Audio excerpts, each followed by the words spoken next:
found us.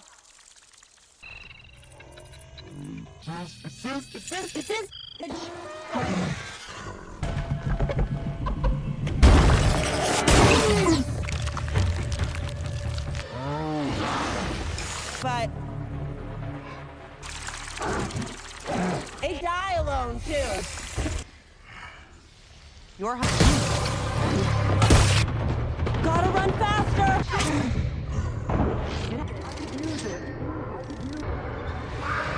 Now.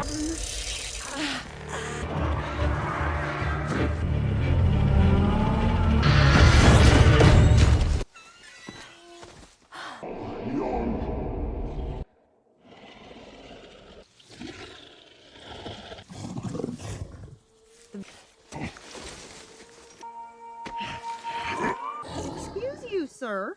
Warriors, Deck and Thea. Bison. They're callous. So exciting. EJ. It'll cut. So you will.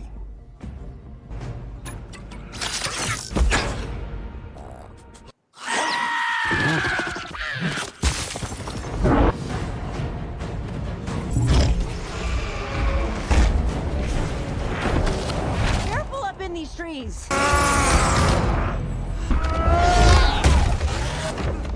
Coming up behind you. Stronger than it looks.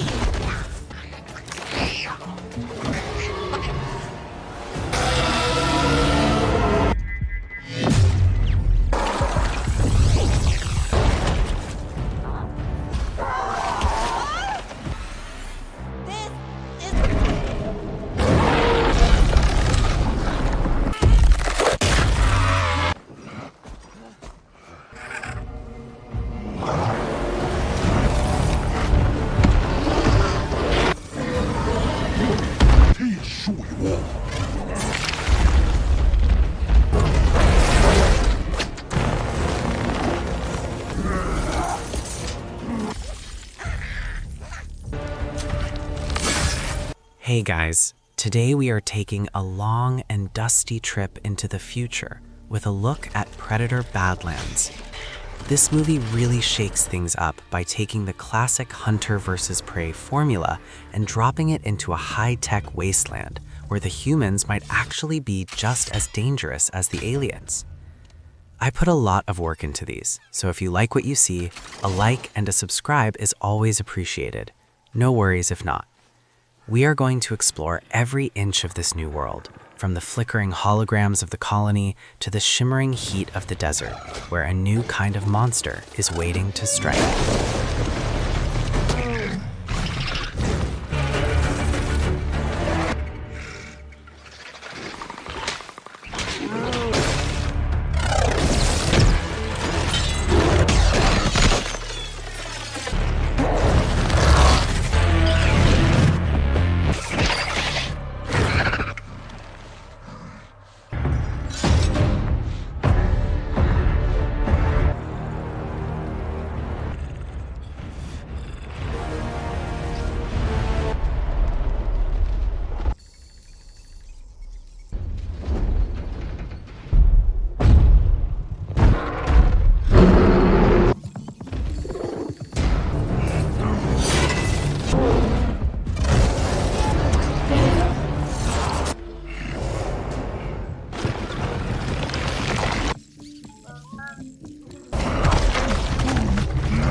Alisk o hoi mo.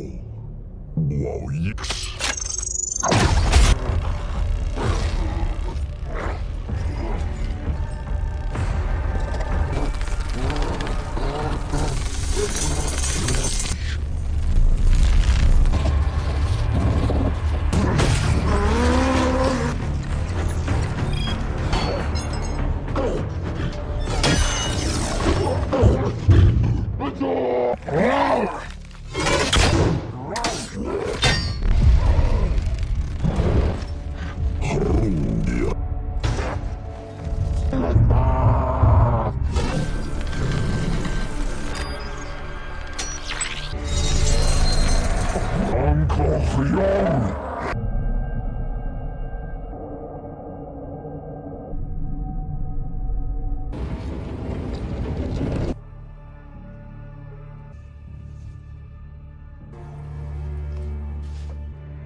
Shish wolf.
Priority 1 completing a better world. What is the status of the app?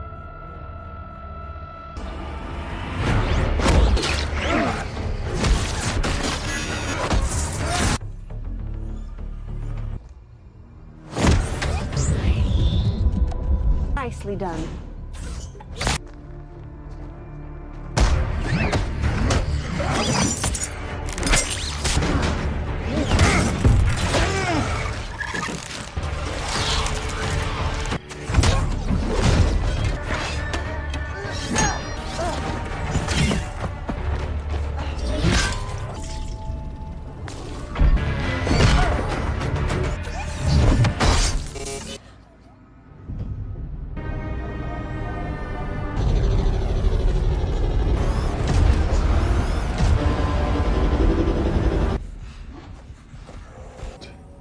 Move. What are you doing here? Go. You came back for me?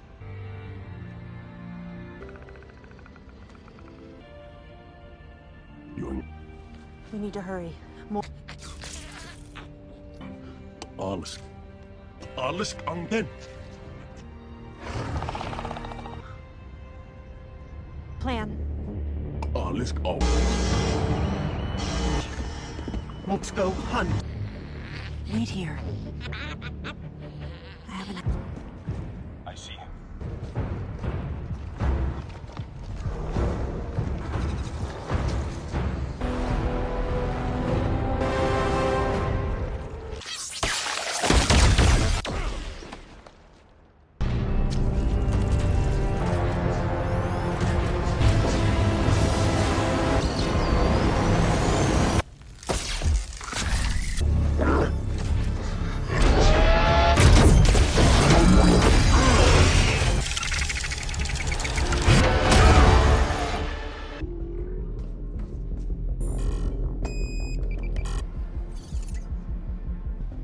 You said to prepare the ship for... What should we do about the creature?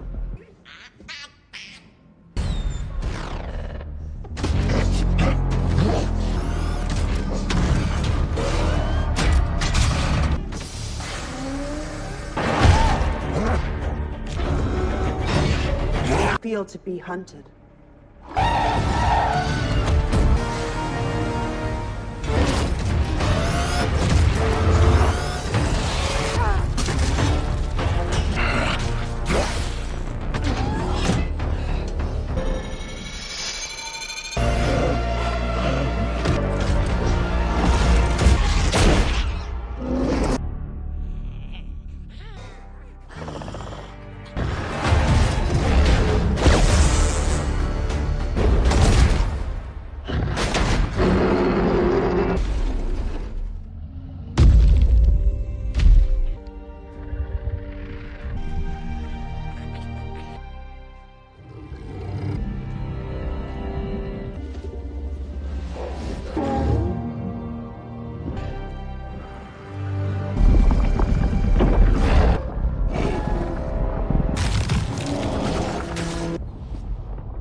not sisters. Chitan, chitai.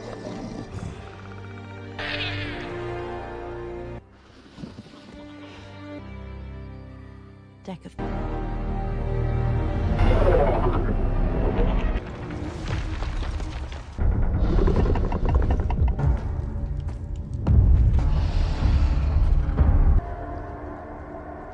Warstock, itsak. Chiten, itiaw. Nischaw, uton, achiw.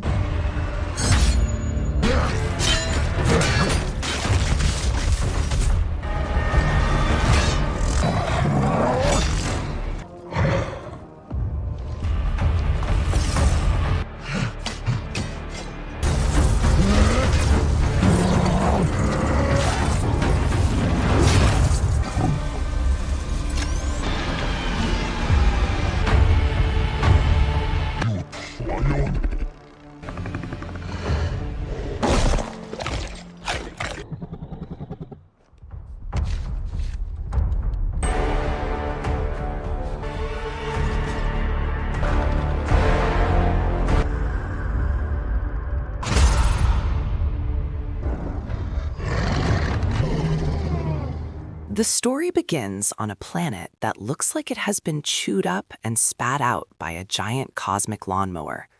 This is the frontier, a place where the air smells like ozone and burnt plastic, and the ground is a mix of orange sand and rusted metal. We meet Thea, who is the kind of person who would rather talk to a computer than a human being. She is a scientist working for a massive corporation that basically owns the air everyone breathes. The sound of her boots on the metal floor of the lab is a sharp, rhythmic click that echoes through the sterile hallways. She is obsessed with the old world, the ruins of Earth, and the technology that was lost when humanity fled to the stars. The world building here is top-notch, showing us a society that is literally built on top of its own trash. People wear recycled plastic clothes and use gadgets that look like they were held together by prayer and duct tape. It is a gritty, lived-in future that feels heavy and oppressive. On the other side of the tracks, or rather on the other side of the massive dust wall that protects the city, we find Tessa. Tessa is the sister who decided that working for the man was not for her. She is a scout, a wasteland wanderer who spends her days looking for salvage and her nights making sure nothing eats her. The sound of her pulse rifle charging up is a high-pitched whine that makes the hair on your arm stand up. She is tough, sarcastic, and has zero patience for the corporate suits who run the show inside the walls. The movie spends a lot of time showing us how these two sisters have drifted apart. Thea thinks Tessa is a reckless scavenger, while Tessa thinks Thea is a corporate puppet. It is your classic sibling rivalry, but with more laser guns and existential dread. The real trouble starts when a massive object streaks across the sky, sounding like a freight train falling through a glass roof. It crashes deep in the Badlands, far away from the sensors of the colony. Thea sees the energy signature on her monitors and realizes this is not just another meteor. The readings are off the charts, pulsing with a frequency that her instruments cannot even categorize. Naturally, the corporate bigwigs want that tech, so they send Thea out with a team of heavily armed mercenaries to retrieve it. They are basically the futuristic version of red shirts, and you just know they are not going to have a good time. The roar of their transport engines is a deafening rumble that shakes the very foundations of the lab as they take off into the unknown. Meanwhile, Tessa is out in the wastes, and she sees the crash too. She thinks it is a payday, a chance to find some rare alloy or a functional power core that could buy her way off this rock. She starts tracking the smoke trail, her bike kicking up a massive plume of dust that glows orange in the setting sun. The movie does a great job of making the desert feel alive and dangerous. You can hear the wind whistling through the canyons, sounding almost like a human voice screaming in the distance. The tactile details are everywhere, from the grit of the sand in Tessa's teeth to the way the heat waves make the horizon look like a liquid mirror. When the corporate team reaches the crash site, they find something that looks like a jagged obsidian tooth sticking out of the ground. It is the Predator ship, but it is unlike anything we have seen in previous movies. It is sleek, covered in shifting geometric patterns that seem to move even when the ship is still. The sound it makes is a low, vibrating hum that you feel in your teeth more than you hear with your ears. Thea is fascinated, poking at the hole with her scanners, while the mercenaries stand around looking tough and holding their guns like they actually matter. One of them makes a joke about how the ship looks like a giant espresso machine, which is the kind of humor that usually precedes someone getting turned into a kebab. Suddenly, the air around them begins to shimmer. It is that classic Predator cloak effect, but upgraded for the future. It is not just a blur anymore. It is like the world is being viewed through a crocked lens. The sound of the cloak engaging is a soft digital hiss, like a snake made of static. Before anyone can react, the first mercenary is gone. There's no scream, just the wet thud of a body hitting the sand and the metallic clang of a dropped weapon. The Predator is not just hunting, it is testing them. It is watching how they react, how they form a perimeter, and how quickly their bravado turns into pure, unalterated terror. Thea is the only one who stays calm, mostly because she's too busy trying to record the energy readings. She notices that the Predator's tech is interfering with their communication devices, creating a screeching feedback loop that sounds like a choir of angry banshees. The world building here is brilliant because it shows that even with advanced human tech, the Predator is still light years ahead. Its weapons are not just tools, they are extensions of its biology. We see the classic thermal vision, but it is multi-layered now. It can see the heat of their bodies, the electrical current in their gear, and even the chemical signatures of their fear. Tessa arrives just as the chaos hits its peak. She sees the mercenaries firing blindly into the dust, their muzzle flashes illuminating the swirling sand like strobe lights. The sound of the gunfire is a chaotic staccato, a series of sharp cracks that seem to be swallowed by the vastness of the desert. She realizes that her sister is in the middle of a slaughterhouse. Tessa does not have the fancy corporate armor or the high-tech rifles, but she knows the terrain. She uses a modified harpoon gun that makes a satisfying thunk when it fires, and she starts picking off the traps the Predator has set around the perimeter. The two sisters finally reunite in the middle of a firefight, and the tension is thick enough to cut with a combat knife. They do not have time for a hug and a cry. They have to move. The Predator is toys with them, jumping from one rusted ruin to another with a grace that defies its massive size. The sound of its claws scraping against metal is a screeching, ear-piercing noise that sets everyone's nerves on edge. Thea realizes that the Predator is not just here to kill, it is collecting data. Every time it uses a weapon, it is adjusting the settings based on the human response. It is an adaptive hunter, making it the most dangerous version of the creature we have ever seen. As they retreat deeper into the Badlands, the movie shifts from an action spectacle to a tense survival thriller. They find shelter in an old terraforming station, a massive structure of concrete and steel that was abandoned decades ago. The interior is a maze of dripping pipes and humming generators. The sound of water dripping into deep puddles creates a rhythmic plink that echoes through the dark, making every shadow look like a crouching monster. The world building here focuses on the failed dreams of the colonists, showing how the environment has reclaimed the machines meant to tame it. Thea and Tessa have to work together to turn the station into a giant trap. Thea uses her knowledge of the station's core to create a massive electromagnetic pulse, while Tessa sets up physical barriers and lures. The dialogue between them is sharp and filled with years of resentment, but you can see the bond starting to reform. It is a slow burn, a quiet moment of reflection amidst the carnage. They talk about their parents and the world they were promised, a world that never arrived. The sarcasm is still there, like when Tessa asks if Thea's corporate health insurance covers being skinned alive, but it is softer now. The Predator eventually finds them, of course. It enters the station not through the door, but by cutting through the roof with a laser that sounds like a blowtorch on steroids. The smell of melting metal fills the air, a sharp and acrid scent that stings the nostrils.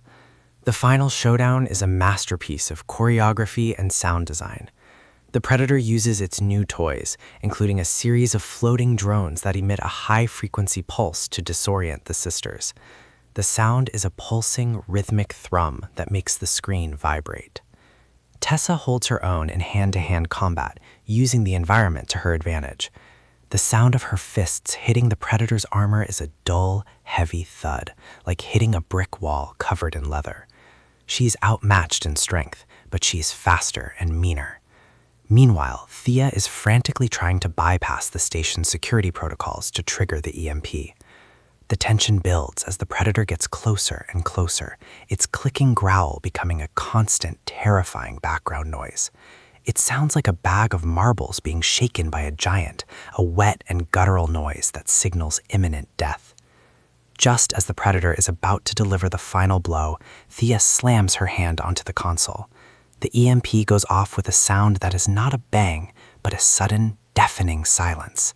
All the lights go out, the humming of the station stops, and even the predator's cloak flickers and dies. For a moment, the world is completely still. Then, in the darkness, we hear the sound of a match being struck. Tessa has a flare, and the red light reveals the predator standing right in front of them, its mask damaged and its glowing green blood dripping onto the floor with a soft patter. The ending of the fight is brutal and fast.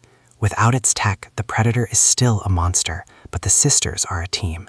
They use a combination of old-school ingenuity and raw desperation to finally take the creature down. The final blow is a crushing sound of metal meeting bone, a visceral and satisfying end to the hunt. But the movie does not end there.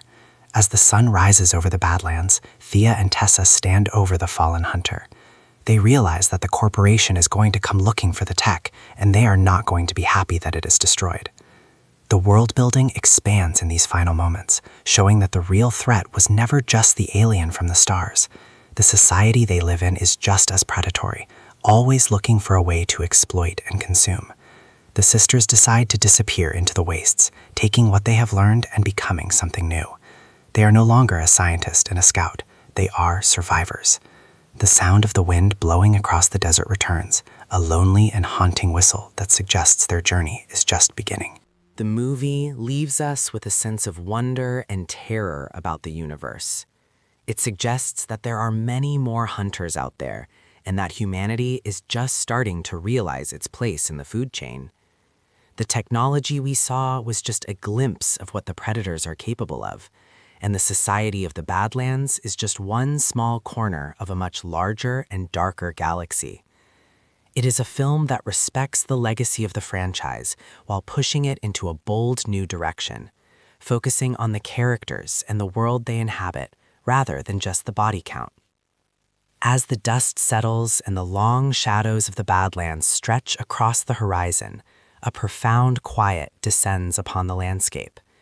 The frantic energy of the hunt has faded, leaving behind a stillness that feels both heavy and light. You can almost feel the coolness of the evening air as it replaces the scorching heat of the day, a gentle reminder that even the harshest worlds have moments of peace. The sisters stand together, their silhouettes framed against the fading sun, find a rare moment of connection in the aftermath of their shared struggle. It is a time for breathing deeply and letting the tension of the battle wash away into the sand. The echoes of the past are still there, but they are softer now, like a distant memory of a storm that has finally passed over the mountains. Predator Badlands is a visceral and imaginative addition to the series that successfully blends futuristic world-building with the raw intensity of a survival horror film. It manages to make the predator feel genuinely terrifying again by introducing adaptive technology and a setting that is just as hostile as the creature itself. The focus on the relationship between the two sisters gives the story an emotional core that is often missing from action movies. It leaves you wondering what else is out there in the dark, waiting for the right moment to strike. It is a thrilling ride that proves some legends never truly die. They just evolve to hunt in new and more dangerous ways.